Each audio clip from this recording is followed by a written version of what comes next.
ఇక్కడ మనతో పాటు గ్రీన్ ఇండియా అవార్డు గ్రహీత వెంకట సుబ్బారావు గారు ఉన్నారు. ఈయన ప్రత్యేకత ఏంటంటే మనం ఇంట్లోనే వర్మీ కంపోస్ట్ అంటే ఇంట్లో ఉండే మొక్కల ద్వారా వచ్చే వేస్ట్ తోటేనా సార్, కిచెన్లో వచ్చే వేస్టేజ్ తోటి ఆర్గానిక్గా మనం మొక్కలు పెంచుకోవడానికి ఇక్కడ వర్మీ కంపోస్ట్ ఎట్లా తయారు చేయాలి అనేది మనకి చూపించబోతూ ఉన్నారు. సార్ ఫస్ట్ ఆఫ్ ఆల్ మీకు కంగ్రాచులేషన్స్ అండి. Thank you sir. ఇది అసలు ఎట్లా మనం తయారు చేసుకోవచ్చు, ఒక మిషనరీ కూడా ఇక్కడ అరేంజ్ చేశారు, అసలు దాన్ని ఎక్స్ప్లెయిన్ చేయబోతూ ఉన్నారు సార్. ఇప్పుడు మనం ప్రతిరోజు మన ఇంట్లో కనీసం ఒక అర కేజీ వ్యక్తులను బట్టి కేజీ వ్యర్థాలు, సేంద్రీయ వ్యర్థాలు వస్తూ ఉంటాయి. సేంద్రీయ వ్యర్థాలని మనం బయట పారేయటం వల్ల ఎంత పర్యావరణానికి మనం హాని చేస్తున్నామంటే, మనం ఆ చెత్తని తరలించడానికి చాలా మనకి ఇబ్బందికరమైన పరిస్థితులు. పర్యావరణం దాంట్లో బయట ఊరావతలు పారేయటం వల్ల పొల్యూట్ అయిపోయి, అండర్ గ్రౌండ్ వాటర్ పొల్యూట్ అయిపోయి, మనకి తగలబెట్టడం వల్ల వేడి పెరిగిపోయి, మనం అలా కాకుండా ఇంట్లో వ్యర్థాలను మనం ఇంట్లోనే తయారు చేసుకునే ప్రక్రియకి మనం ఇదిగోండి ఇక్కడ డిజైన్ చేయటం జరిగింది. ఈ బకెట్లో వచ్చే ఈ చిన్న బకెట్ అండి, దీనికి హోల్స్ పెట్టాం ఇక్కడ చుట్టూతో బకెట్కి. దీంట్లో కూరగాయల వ్యర్థాలు వేస్తాం ఫస్ట్, సేంద్రీయ వ్యర్థాలు ఏదైతే కిచెన్ వేస్ట్ వేస్తాం దీంట్లో, తర్వాత మనం ఎండాకులు వేస్తాం, తర్వాత మన ఇంట్లో వచ్చే ప్రతిరోజు ఇంట్లో మన మజ్జిగ ఉంటుందండి, that is an composting culture, దానికి మజ్జిగ వేస్తాం, కొంచెం మట్టి వేస్తాం, మట్టిలో కూడా ఈకోలీ బ్యాక్టీరియా ఉంటుంది.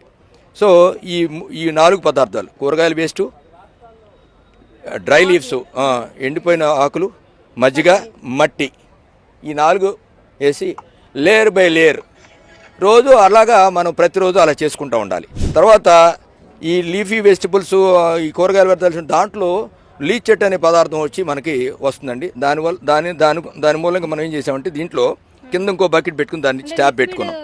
లిక్విడ్ ఫెర్టిలైజర్గా that is an called as leachate. ఆ లీచెట్ను కూడా మనం ఆర్గానిక్ లిక్విడ్ ఫెర్టిలైజర్ అంటాం. దాన్ని స్ప్రే చేసుకోవడం వల్ల కూడా మొక్కలకి తెగుళ్ళు అయి రాకుండా ఉంటాయి.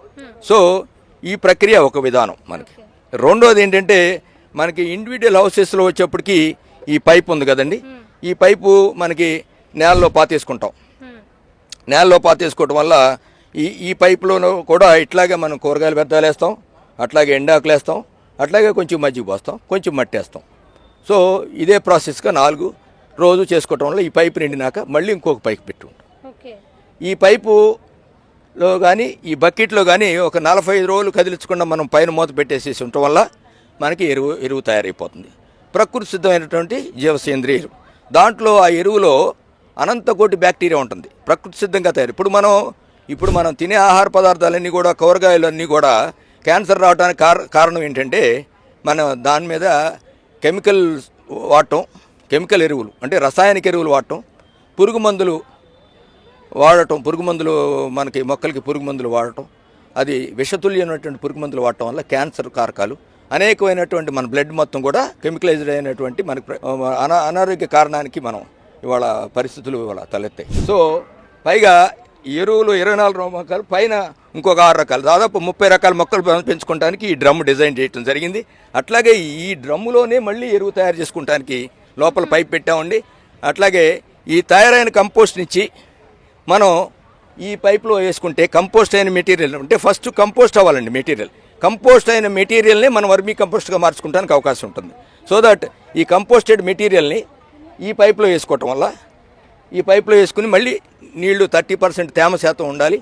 దాంట్లో వానపాములు వేయటం వల్ల వానపాములు ఈ కంపోస్ట్ని ఆహారంగా తీసుకుని దాని లిటర్ని పైన వదులుతుందండి.